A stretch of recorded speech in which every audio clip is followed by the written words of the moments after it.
حضرت علی رضی اللہ تعالیٰ عنہ فرماتے ہیں، 3 لوگ زندگی میں ہمیشہ تنہا رہ جاتے ہیں۔ نمبر 1، ہر وقت غصے میں رہنے والا شخص، دوسروں پر چڑھائی کرنے والا اور بات بات پر گالیاں دینے والا شخص۔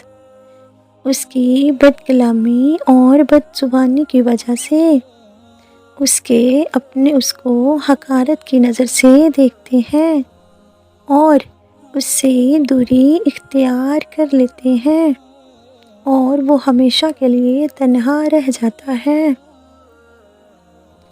نمبر 2، ایسا شخص جو مخلص دوست کی تلاش میں ہو، جس میں کوئی عیب نہ ہو، وہ شخص زندگی میں ہمیشہ تنہا رہ جاتا ہے، کیونکہ دنیا میں ایسا کوئی شخص نہیں جو ہر عیب سے پاک ہو۔ ہر انسان میں کوئی نہ کوئی عیب ضرور ہوتا ہے۔ اگر انسان عیب سے پاک ہو جائیں تو وہ فرشتے بن جائیں۔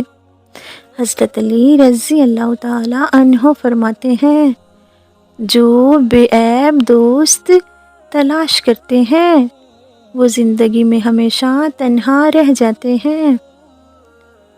نمبر 3، وہ شخص جو جھوٹ بول کر دوسروں میں لڑائیاں جھگڑے کرواتا ہو، اس کا جھوٹ چھپا نہیں رہتا، اس کا جھوٹ کبھی نہ کبھی پکڑا ہی جاتا ہے، اور جب اس کا جھوٹ پکڑا جائے تو سب اس کو نفرت کی نظر سے دیکھتے ہیں اور ہمیشہ کے لیے اس کو چھوڑ دیتے ہیں، اور وہ شخص زندگی میں تنہا رہ جاتا ہے، اس کا کوئی ساتھی نہیں رہتا۔